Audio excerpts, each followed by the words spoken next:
Hello, everybody. Welcome to Yours Education Hub.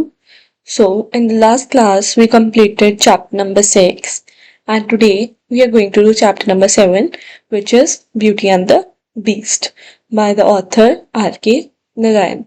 Let's start. About the author. This essay has been taken from the R.K. Narayan's collection of the essays Next Sunday. So basically एक next Sunday नाम की एक ऐसे है जिसमें से ये ऐसे उठाया गया है. Are K Narayan died recently. He was an Indian novelist, essayist and short story writer. Basically जो आर के नारायण थे वो एक नॉवलिस्ट थे, एसेइस्ट थे, एसेज लिखते थे, नॉवेल्स लिखते थे एंड शॉर्ट स्टोरीज लिखते थे. He was born on October 10, 1906 at Yadavagiri in Mysore, south India. So basically जो आर के नारायण थे उनके बारे में बताया कि उनका बर्थ 10 अक्टूबर को हुआ 1906 में एंड साउथ इंडिया में हुआ. Among his novels are Swami and friends, the bachelor of arts, the English teacher, the financial expert, waiting for Mahatma Gandhi, the guide, the man eater of Malgudi, the painter of signs. So basically ये इनकी सारी novels हैं. Narayan has written a number of essays. इन्होंने बहुत सारे essays भी लिखे हैं. His writing is marked by humour, irony, simplicity of style. Basically जो इनके एसेज होते हैं, जो ये लिखते हैं, उन राइटिंग्स में बहुत ज़्यादा ह्यूमर होता है, आयरनी होती है और सिंपल स्टाइल होता है उनका लिखने का. बहुत ज़्यादा कम्प्लेक्स नहीं होता कि हमें समझ ही ना आए. That things are very simple. Narayana's vision of life is comic and ironic. उनका vision of life क्या है? Comic and ironic. Introduction. We are living in the age of beauty contest. हम अब कितना देखते हैं. बेसिकली चैप्टर का नाम है beauty and the beast. Beauty, इसके बारे में ब्यूटी के बारे में बताया गया कि हर एक के अकॉर्डिंग ब्यूटी का एक डिफरेंट मतलब हो सकता है. एंड द बीस्ट मीन्स अगली. बीस्ट का यहाँ पे क्या मतलब है? ugly. So, let's read the introduction. We are living in the age of beauty contacts. A woman chosen as Miss World becomes the world famous. She gets big prizes and become a celebrity. So basically अब हम देखते हैं कि बहुत सारे beauty contest होते हैं जिसमें मिस वर्ल्ड को सिलेक्ट किया जाता है, फिर वो बहुत ज़्यादा रिच हो जाती है, उनको बहुत ज़्यादा प्राइजेस मिलते हैं और एक वो सेलिब्रिटी बन जाती है. ये आप सबने देखा होगा. In this essay, the writer looks at beauty from a humorous angle. अब जब हम ब्यूटी कॉन्टेस्ट देखते हैं, वहाँ पे जो ब्यूटी का जो क्राइटेरिया होता है ना कि कौन इस पैजेंट को जीतेगा, वो बाय फिजिकली ब्यूटी के बारे में होता है. वहाँ पे उसकी तरफ फिजिकल ब्यूटी देखते हैं. बट इसमें जो राइटर ने बताया, राइटर का इसमें एंगल बहुत ज़्यादा ब्यूटी का डिफरेंट निकल के आता है. हम जब ब्यूटी की बात करते हैं तब हम आउटर लुक्स पे जाते हैं, but the writer wants to say that beauty lies in a inner part. Beauty physically नहीं होती, ब्यूटी हमारे इनर बॉडीज में होती है, हमारे सोल्स में होती है. So he says that the concept of beauty is personal and subjective. तो वो कहते हैं जो ब्यूटी का जो कंसेप्ट है वो एक बहुत पर्सनल एंड सब्जेक्टिव है. अगर हमारे लिए कोई पर्सन या कुछ चीज ब्यूटीफुल है तो वो जरूरी नहीं है कि दूसरे पर्सन के लिए भी ब्यूटीफुल हो. A beautiful woman at one place और time may not appear beautiful to another person at a different place and at different time. For example, अब हम अगर अफ्रीका की बात कर ले तो वहाँ पर जो यूजुअली उनका कलर टोन होता है वो थोड़ा सा डार्क होता है as compared to the rest of the countries. So वहाँ पे जो सबसे ब्यूटीफुल लड़की होगी, जिसको वो सबसे ब्यूटीफुल लड़की मानते होंगे, वो ज़रूरी नहीं है कि यहाँ पे भी उसको ब्यूटीफुल ही माना जाएगा.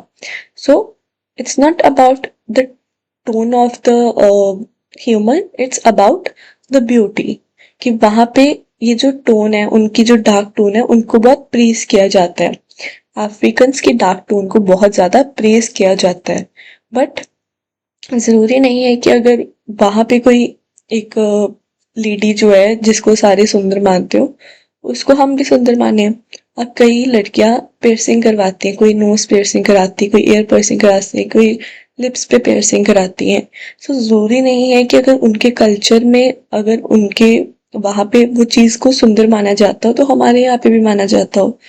It's all different. It is often said that the beauty lies in the eyes of beholder. ये हम ब्यूटी को किस एंगल से देखते हैं ये हमारे अंदर होता है. Majnu, the lover of Lala, was told by the people of his time not to be mad after Lala as she was not at all beautiful. अब हमने सबने सुना होगा मजनू लैला की स्टोरी. तो जो मजनू को सारे बोलते थे कि लैला सुंदर नहीं है तो प्लीज आप उसको छोड़ दो because she is not beautiful. But Majnu silenced the people by telling them that they should look at the Laila with Majnu's eyes. तो मजनू ने बोला कि आप सब चुप हो जाओ और लैला को मेरी नजरों से देखो कि वो कितनी ज्यादा सुंदर है. सो R.K. Narayan laughs at the exercise of choosing as Miss India or Miss Universe. A Miss Nigeria or Miss Zambia may not be considered beautiful in India. अब वो जो R.K. नारायण जो राइटर है वो कह रहे हैं कि मिस इंडिया का जो कंसेप्ट है ना वो बहुत ही डिफरेंट है. मतलब हर पर्सन के लिए हर दूसरा पर्सन एक डिफरेंट पर्सपेक्टिव से सुंदर हो सकता है. So he laughs at this concept of Miss India. अब जैसा मैंने आपको बताया कि जो अफ्रीकन होते हैं उनका कलर टोन वहां पे बहुत ज्यादा अच्छा माना जाता है, बहुत ज्यादा प्रेज किया जाता है डार्क कलर टोन को. सो वो R.K. नारायण कहते हैं कि जरूरी नहीं कि उसको इंडिया में भी अच्छा कंसिडर किया जाए, ब्यूटीफुल कंसिडर किया जाए. The author presents the practice of beauty consents in a humorous manner.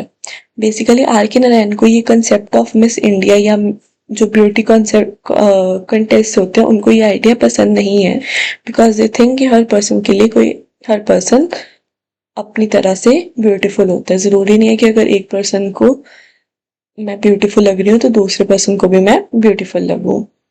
So let's start the summary. So the writer says that the beauty contents are a very common thing these days. It has become a fashion to choose the beauty queen of the year in each city, state, country, and the world.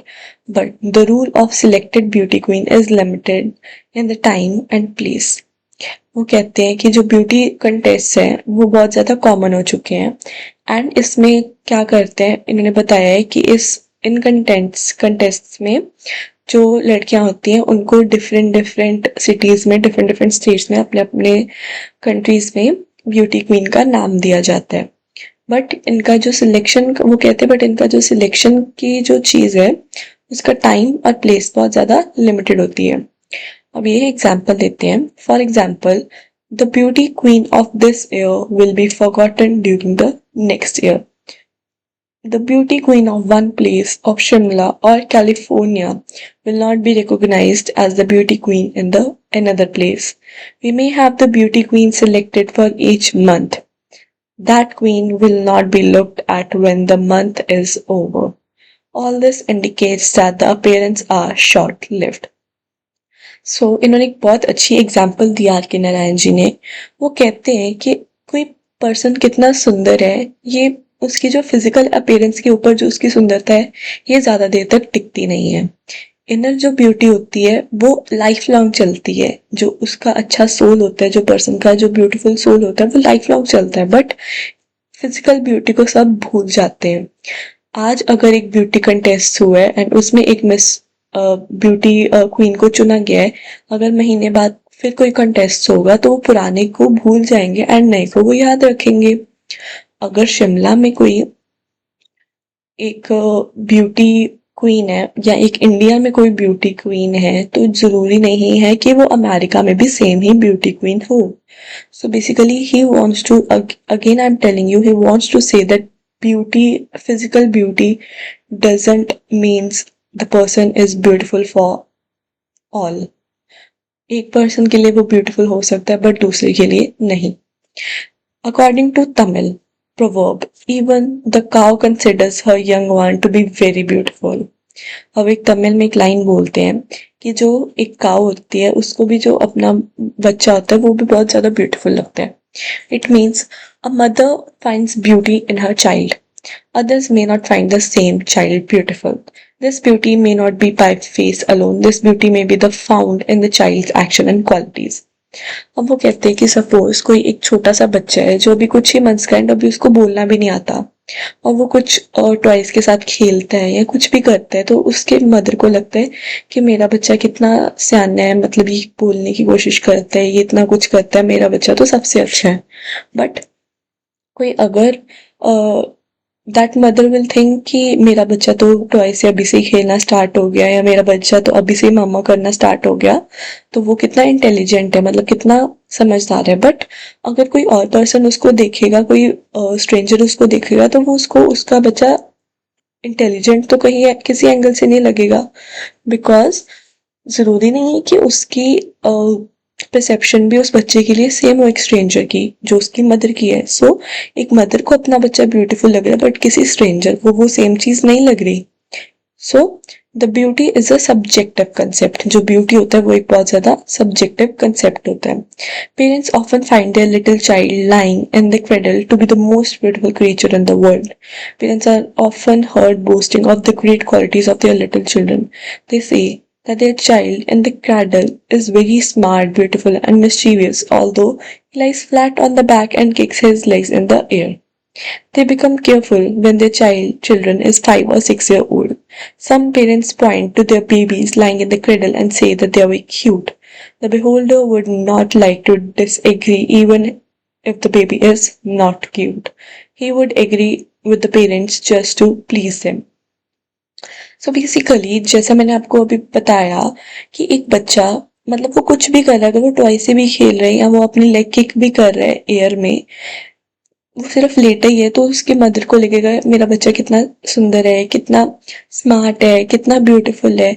But जो एक person है, जो एक stranger है, उसको नहीं लगेगा कि वो स्मार्ट है किसी एंगल से, वो जस्ट एक नॉर्मल बच्चे की तरह हवा में लेग्स को किक कर रहा है। So he may not find it smart और इंटेलिजेंट और mischievous, but the mother will. So जो स्ट्रेंजर है उसको बोलना ही पड़ेगा कि हाँ जी आपका बच्चा कितना स्मार्ट है, कितना क्यूट है, चाहे वो हो भी ना। So this is a thing कि एक पर्सन के लिए वो चीज, वो सुंदरता है, वो ब्यूटी है, बट अदर पर्सन के लिए नहीं है। वो सिर्फ उसको प्लीज करने, सिर्फ सिर्फ उस मदर को अच्छा फील कराने के लिए बोल रहा है। It is clear that the beauty is subjective और पर्सनल मैटर। अब इस सब जो मैंने आपको बताया, इससे हमें यही पता चलता है कि एक ब्यूटी बहुत पर्सनल मैटर है। For this reason, the author fills with wonder to see judges at the beauty contests trying to measure the beauty with inch tapes and the weighing machines. The author declares that the perception of the beauty is an entirely personal matter. An individual has his own perception of beauty. A woman considered beautiful in the one country may not be considered beautiful in another country. When we see the photograph of the beautiful woman from the another country, we often wonder what is the beautiful about that woman.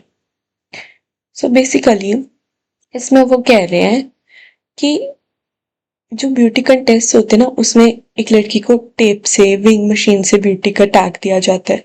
उसकी height देखी जाती है, उसका wait देखा जाता है, उसकी outer beauty देखी जाती है। Basically the author doesn't want to body shame the person, but he wants to say that outer beauty देखी जाती है। but वो कहते हैं कि वो outer beauty किसी के लिए वो एक्चुअल में ब्यूटी हो सकती है, किसी के लिए नहीं। So basically he wants to say that ये एक बहुत पर्सनल मैटर है। कोई पर्सन कितना सुंदर है ये हम पे पर्सनली डिपेंड करता है। हम किसी के थ्रू जज नहीं कर सकते। अगर हम किसी की फोटो देखेंगे तो हमें वो पर्सन सुंदर ही लगेगा। सो बेसिकली ही इज सेइंग कि अगर हम कोई भी पर्सन की दूसरी कंट्री से एक पिक्चर देख लें, एक फोटोग्राफ देखते हैं, तो वो भी हमें ब्यूटीफुल लगेगा, चाहे हमने उस पर्सन को बाय फेस ना देखा हो। So, in certain tribal societies, beautiful women get their upper lips pierced. They also fix metal discs on their lips. Women in the South India wear nose ornaments to look beautiful. Women in North India usually do not wear the nose ornaments. Red hair and green eyes are considered beautiful in the West. In India, they are considered defects of nature. The reality is that the concept of beauty is subjective and differs from place to place. उन्होंने बहुत अच्छे तरीके से हमें explain किया है कि जो एक ब्यूटी है वो पर्सन टू पर्सन या प्लेस टू प्लेस कैसे डिफरेंट हो सकती है। कुछ जगहों पे जो पियर्सिंग होती है, जो वो लिप्स पे या नोज पे जो पियर्सिंग करवाते हैं वो ब्यूटीफुल होता है, बट कईयों कंट्रीज में वो ब्यूटीफुल नहीं माना जाता। कुछ कंट्रीज में नोज पे जो नोज रिंग होती है या जो नोज के में जो वो ज्वेलरी डालते हैं वो पहनना ब्यूटीफुल है, बट कईयों में वो नहीं है।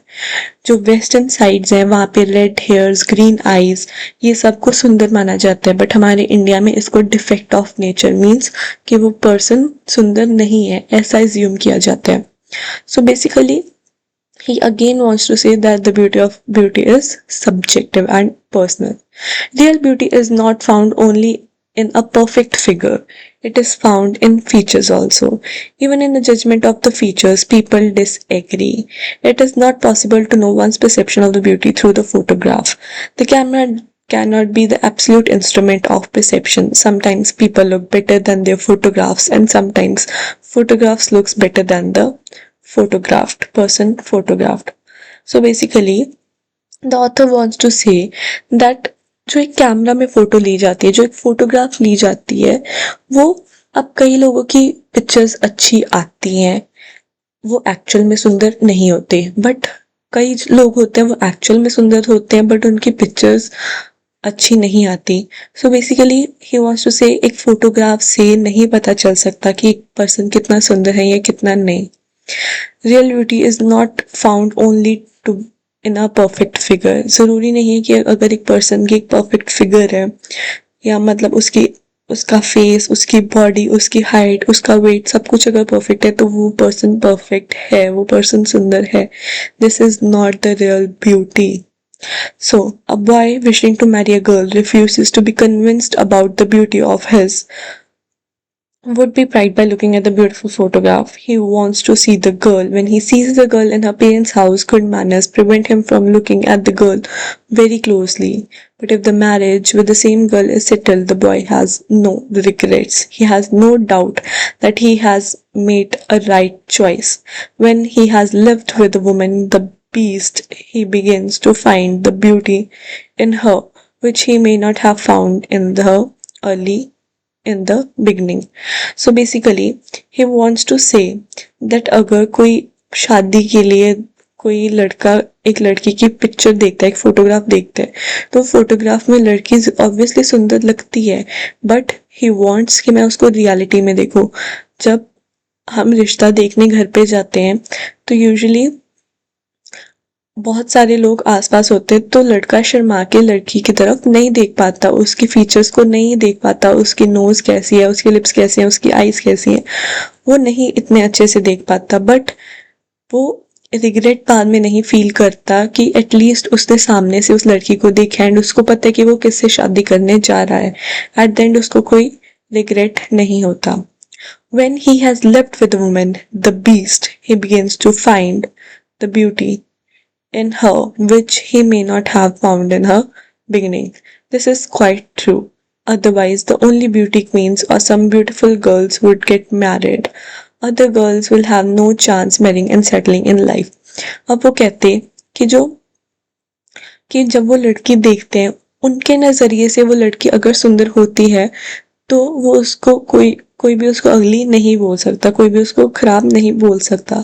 अगर ऐसा होता कि लोग सिर्फ सुंदर लड़कियों से शादी करते तो शायद आज सिर्फ कुछ उन सुंदर लड़कियों की शादी हुई होती, बाकी अभी भी बाकियों का कोई चांस ही नहीं होता मैरिज का। जो सुंदर नहीं है उनका कोई चांस ही नहीं होता मैरिज का। It would be interesting if somebody arrange an ugliness contest. अब वो आर के नारायण जी बोल रहे हैं कि कितना इंटरेस्टिंग होता है, जैसे हम ब्यूटी कंटेस्ट रखते हैं वैसे हम अगलीनेस का कंटेस्ट रखते हैं कि कौन कितना ज्यादा अगली है। If ugliness could also sell, competitions or contests would be held to judge the ugliest person.